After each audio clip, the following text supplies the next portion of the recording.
নমস্কাৰ বন্ধুসকল। বন্ধুসকল, মই যোৱাবাৰ লকডাউনতে মই এটা প্ৰচেছিং আৰম্ভ কৰিছিলোঁ। প্ৰচেছ এটা মানে এনেকুৱা ধৰণৰ প্ৰচেছ সাধাৰণতে চাওক, আজি আমাৰ ভাৰতবৰ্ষতে বহুত নিবনুৱা ল'ৰা বাঢ়ি গৈছে আৰু আমাৰ অসমৰ বহুত ল'ৰা ছোৱালী বাহিৰত কাম কৰি আছিলে।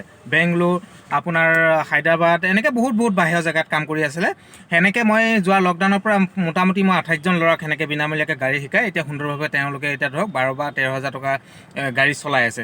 সেই প্ৰচেছটো মই আৰম্ভ কৰি আছিলোঁ। তেনেকৈ মই সেইটো বিষয়ে আগত প্ৰথমতে মই 2 এটা ভিডিঅ' দিছিলোঁ আৰু এনেকৈ মই এতিয়া বৰ্তমান 3জন ল'ৰা শিকাই হ'ব আৰু এজন আজি কমপ্লিট হৈছে। সেই প্ৰচেছটো লৈছোঁ। আপোনালোকে মানে কি হয়, আজি এই ভাৰতবৰ্ষত বিশেষকৈ আমাৰ অসমতো বহুত নিবনুৱা, আমাৰ বাহিৰত এতিয়া ধৰক বাহিৰৰ পৰা বহুত ল'ৰা ছোৱালী ঘূৰি আহিছে। এতিয়া আমি এটা ধৰক ভাবোঁ গাড়ী এটা বহুত ভাল বিদ্যা, গাড়ী যদি শিকিব পাৰে আপুনি কমাৰ্চিয়েল হওক, টেক্সি লাইনত কমাৰ্চিয়েল গাড়ী চলাব পাৰে বা প্ৰাইভেট যদি আপুনি গাড়ী চলায় আজি 15,000 টকা দৰমহা পাব পাৰে।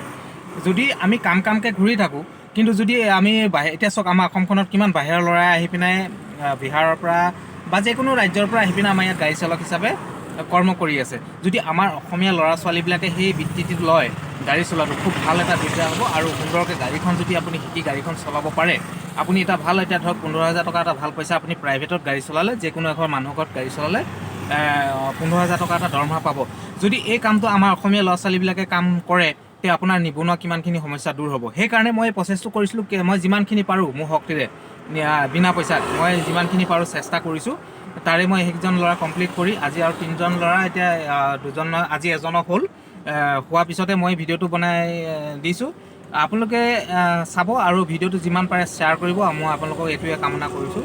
আৰু 2-4জন যদি এনেকৈ কোনোবা নিবনুৱা ল'ৰা বহি আছে, মই নিশ্চয় মই যোগাযোগ কৰিব, মই চেষ্টা কৰিম শিকাবলৈ। আৰু যিজনক শিকালোঁ তেওঁৰ মনোভাৱটো জানকচোন, আহক। নমস্কাৰ, মই মুক্তি শৰ্মা।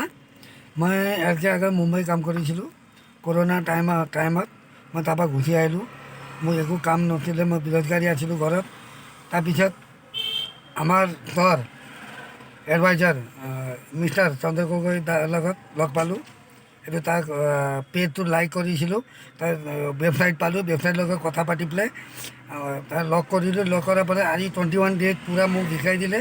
সম্পূৰ্ণ মই শিকিলোঁ আৰু ভালকৈ মই এতিয়া ভালকৈ চলাব পাৰোঁ, টাউনত চলাব পাৰোঁ, সুন্দৰকৈ চলাব পাৰোঁ। তাৰপিছত মই তাত মোৰ এডভাইজাৰকে মই ধন্যবাদ ক'বলৈ গৈছোঁ। থেংক ইউ, ধন্যবাদ। তেখেতৰ মনোভাৱটো এই জানিলে। আজি এজনক কমপ্লিট কৰিলোঁ আৰু তেখেতে কাইলৈ যাবগৈ, কমপ্লিট শিকিলে। আৰু 2জন আছে, সেই 2জনক কমপ্লিট হ'ব আৰু 2-4 দিনতে কমপ্লিট হ'ব। মই এনেকুৱা এটা নিজে এটা চেষ্টা কৰিছোঁ। আমি যদি সকলোৱে, মই আজি এইটো যিটো চেষ্টা কৰিছোঁ, আপোনালোকে যদি আৰু 10জনে চেষ্টা কৰে, সাধাৰণতে চাওক আজি আমাৰ অসমত কিমান এতিয়া ধৰক মিস্ত্ৰী আছে, পকা মিস্ত্ৰী আছে বা আপোনাৰ যিকোনো কাম টাইলছৰ মানুহ আছে, শিকা আছে। আমাৰ ল'ৰাবিলাকক যদি প্ৰত্যেকে 10জন ওচৰ চুবুৰীয়া যিবিলাক ধৰক আপোনাৰ এতিয়া ধৰক কোনোবাই আপোনাৰ টাইলছৰ কাম কৰে যদি নিবনুৱা ঘৰত বহি আছে, সেই আৰু যদি 4জনক টাইলছৰ কাম যদি শিকায়, তো সেই 4জন ৰোজগাৰ আপোনাৰ তেখেতে ভাত পাব। সেইকাৰণে আপোনাৰ কোনোবাই যাওক পকা মিস্ত্ৰী কৰি আছে আৰু পকা মিস্ত্ৰী তেওঁ যদি 5জনক পকা মিস্ত্ৰী শিকায়, চেষ্টা কৰিব লাগিব, কষ্ট কৰিব লাগিব। চব কামতে কষ্ট আছে, চবতে চেষ্টা কৰিব লাগিব।